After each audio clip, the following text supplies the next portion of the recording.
বাচ্চাদেরকে শিখাই। শুধু ইংলিশ মিডিয়াম শিখান না, দিনদারি শিখান। ইংলিশ শিখান, আমার কোনো আপত্তি নেই, কিন্তু দিনদারি শিখান।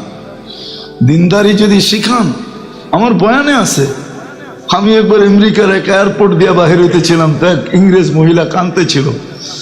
আমি বলতেছি তুই কাঁদিস কেন? তা আমার এই ইশারা দিছে, দেখ কেননা বাচ্চা মুসলমান ছেলে মাকে হুইল চেয়ারের থেকে কোলে করে উঠায় গাড়িতে রাখতেছে। এই দৃশ্য ওর চোখে পানি চলে আসছে। দৃশ্য, ছেলে দিনদার। আমরা একসাথেই ফ্লাই করতেছিলাম, এক বলে আমার সন্তান কোথায় হারায় গেছে আমি জানি না। এই দৃশ্য আমাকে কাঁদাইতেছে। তো দিনদার যদি হয়, তাহলে মা যেরকম ছোটবেলা ওকে পালছিল, মা যখন বয়স্ক হবে ও মাকে এরকম কোলে করে পালবো। আমার মনে আছে উমরায় এক মিশরি ছেলে, এখন চেয়ার পাওয়া যায়, চেয়ার বেল্টওয়ালা চেয়ার পাওয়া যায়, বাচ্চাদের জন্য পাওয়া যায়, এটা সামনে নেওয়া যায়, আর বড়দের জন্য পিছে পাওয়া যায়, পিছে বেল্ট দিয়া শরীরে আটকায়, কোমরে লাগায় আর এইখান দিয়ে আটকায়। তো মাকে বয় তোয়াফ করতেছে। আমি বললাম তুই এই কষ্ট করিস কেন? এখানে তো ইলেকট্রনিক হুইল চেয়ার পাওয়া যায়, এমনি হুইল চেয়ার পাওয়া যায়। তো বলতে শোন, আমার মাও তো আমাকে 10 মাস পেটে নিছে, তাই না? আমি একটু পিঠে নিয়ে অনুভূতি নিতেছি যে মা 10 মাস পেটে রেখে কি কষ্ট। আপনি ভাবতে পারেন, দিনদারি শিখান। আপনি ইংলিশ শিখান, আমার আপত্তি নেই। আমি চিনি দিনদার বহুত মানুষ, চিনি বড় বড় লোক চিনি।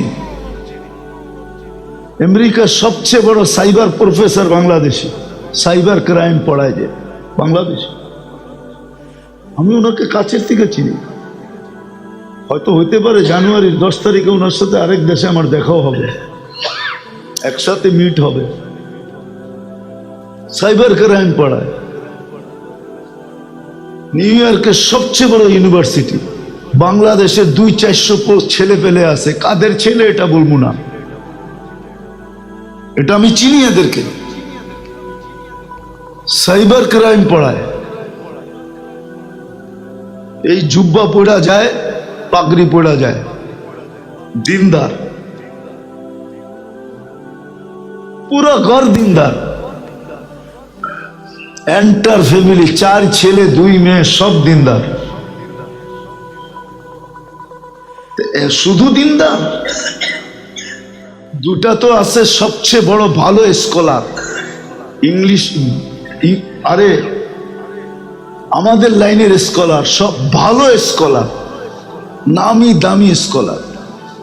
ডেলি প্রোগ্রাম থাকে আমেরিকাতে ওদের। ইংলিশ শিখানো তো নিষেধ না, শিখান, কিন্তু দিনদারি শিখান। ইংলিশ শিখাইতে আমরা নিষেধ করি না, কলেজ স্কুল ডাক্তার সাক্তার নিষেধ না, দিনদারি জরুরি। দিনদারি শিখান, তারপরে দেখেন মজা। দিনদারি এটাই দিবে।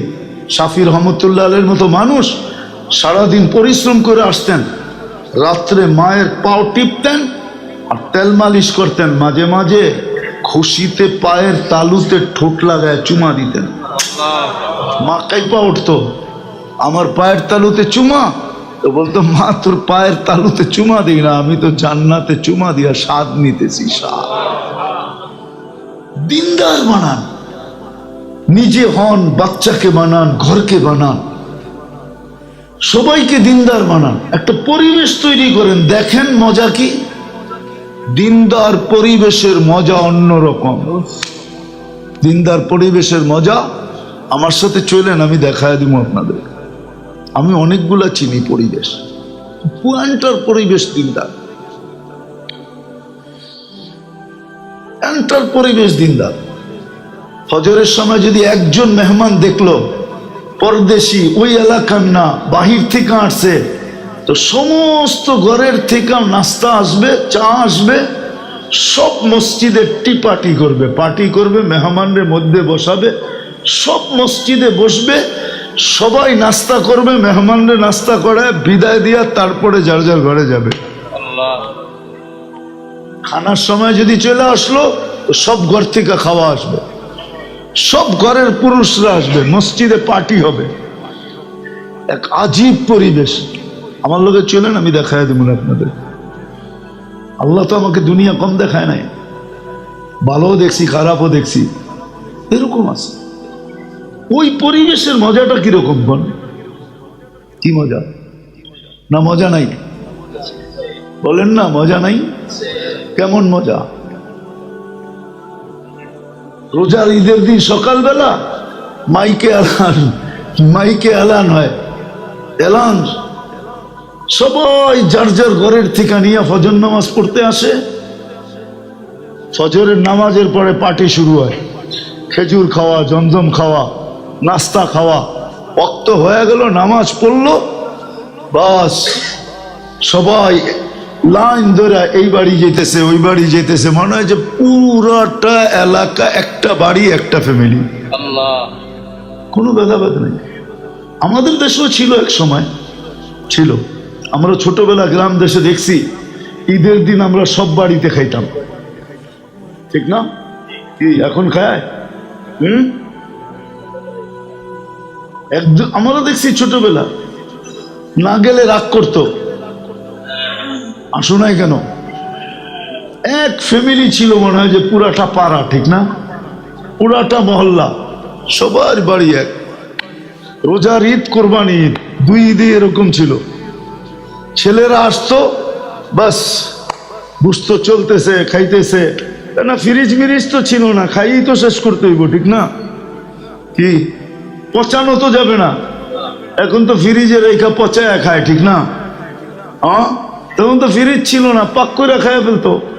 চারা খেলতো না, চারা ওই যে টাচ দিয়া, সিগারেটের প্যাকেটে দিয়া খেলছেন মনে হয়, ঠিক না? মনে আছে না? হায় হায়, যদি শুনতেছে আসতেছে এলাকার মুরব্বী বা বড় ভাই, আমাদের চেয়ে একটু বয়স্কে বড়, কই লুঙ্গি কই কি, যেটারে পাইতো ওইটারে থাবড়াইতো, মারতো। বাড়ির যে যদি কইতো যে মারছে আমারে, কইতো দুইটা কম দিছে, ঠিক আছে ওই দুটা আমরা পুরা করে দিই। দুইটা মনে হয় কমই দিছে, ওই দুটা পুরা করে আবার দুটা লাগাইতো পয়সা, যে ওই দুটা কম দিছে তো ওই দুটা আমরা পুরা করে দিতেছি। বাড়িতে এসে আবার অভিযোগ করতেছ, ঠিক না? এরকমই তো গেছে, ঠিক না? এখনো তো মনে আছে কত মার খাইছি এরকম।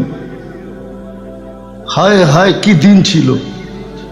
এই জন্য মেরে দোস্ত, আসেন আমরা দিনদারি শিখি, মসজিদের সাথে সম্পর্ক করবো তো।